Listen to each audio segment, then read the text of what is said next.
আসসালামু আলাইকুম বন্ধুরা, আশা করি আল্লাহর অশেষ মেহেরবানিতে সবাই ভালো আছেন। মারিয়াম ইনকিউবেটরের পক্ষ থেকে সবাইকে স্বাগত জানাচ্ছি। আজকে আমরা চলে এসেছি জিকরগাছাতে। জিকরগাছাতে কোন জায়গায় জানো? নাভারণে এসেছি। নাভারণে আমাদের এই আঙ্কেল আমাদের কাছ থেকে কিছুদিন আগে ইনকিউবেটর নিয়েছিল, তা আসলে একটু সমস্যা ফেস করার কারণে আজকে আমরা আসছিলাম ওটা দেখার জন্য। তো ইনকিউবেটর এখন টোটালি বেস্ট কন্ডিশনে আছে। এই যে টেম্পারেচার, হিউমিডিটি সব এখন ঠিক আছে, বেস্ট কন্ডিশনে আছে এবং অলরেডি বাচ্চা ফুটতেছিল মেশিনে। তো এই যে ভিতরে বাচ্চাও আছে। তো মূলত আসলে আঙ্কেল তো নতুন খামারি, আগে আসলে আঙ্কেলের এগুলো ছিল গরুর ফার্ম।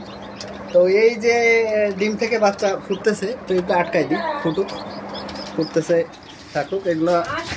তো আঙ্কেলের কাছ থেকেই জানবো যে আসলে ইনকিউবেটর কতদিন হলো আঙ্কেল নিয়েছিলেন আমাদের কাছ থেকে? 1 মাস 1.5 মাস হয়ে গেছে প্রায়। 1.5 মাস হয়ে গেছে। আর কয় ব্যাচ বাচ্চা বের হয়েছে?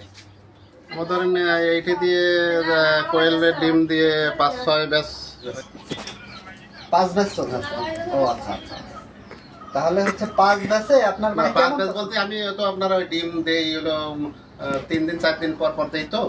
ও আচ্ছা, ও ওই হিসাবে 5 ব্যাচ। ও বুঝছি। ভালো কাজ করছেন যে আপনি ওতে প্রোডাকশনটা বেশি পাওয়া যায়। হ্যাঁ, ওই রেগুলার আপনি আসতেই আছে, কন্টিনিউয়াস বেরোতে থাকে। তো আসলে আপনি 100টা ডিম দিলে কেমন বাচ্চা বের হয়?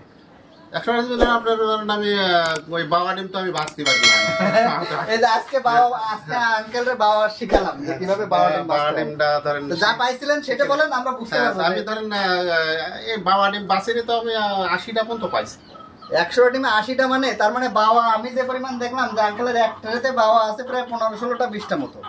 তাতে তো দেখা যায় যে আঙ্কেল যা ডিম দিচ্ছে তাই বাচ্চা পাইছে, মানে বাবা বাদে যা আছে তাই তো পাইছেন। হ্যাঁ আল্লাহ তাই পাইছি না। তা তো এই তো 4-5 ব্যাচ হয়ে গেছে। আবার কোয়েল ফুটাইছিলেন তাতে? কোয়েল ফুটাইছে আমার ধরেন আপনার 300 আবার 260টা, একদম 260টা পাইছি। 40টা ডিম আমার নিজে তো অত বাঁচা যায় না। হ্যাঁ, তো বাবা থাকে যেগুলো সেগুলোতে বাঁচা যায় না। তাতে আপনি তো তাহলে বুঝতে পারলেন যে আসলে ডিম যেগুলো বাচ্চা আসতেছে সেগুলো তো ডিম মিস নেই সাধারণত। না যেগুলো বাচ্চা আসতেছে সেগুলো বাচ্চাও খুব ভালো ফসল।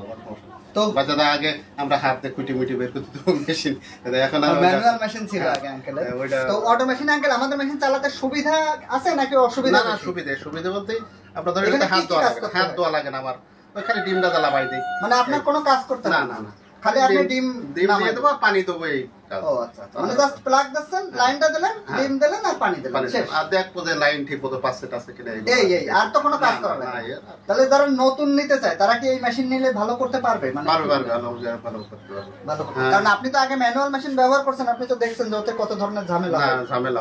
ওই স্প্রে করতে হয়। তো এটাই তো কোনো না, এটা ওই স্প্রে নেই, এইভাবে চলে, কোনো সমস্যা নেই। তো ঠিক আছে বন্ধুরা, আপনারা তো শুনলেন যে আসলে আমাদের ইনকিউবেটর যারা জানেন তারা তো আগেই জানেন যে মারিয়াম ইনকিউবেটর চালাতে শুধু প্লাগ দিতে হয় আর ডিম দিতে হয়। আর আপনার কোনো কাজ নাই, আপনি শুধু প্লাগ দিবেন, ডিম দিবেন, বাকি সব কাজ আমাদের ইনকিউবেটর করে দিবে। আর আপনার যদি আমাদের ইনকিউবেটর সম্পর্কে কোনো কিছু জানার থাকে অবশ্যই আমাদেরকে ফোন দিতে পারেন অথবা কমেন্ট করতে পারেন। ভালো থাকবেন বন্ধুরা, আল্লাহ হাফেজ।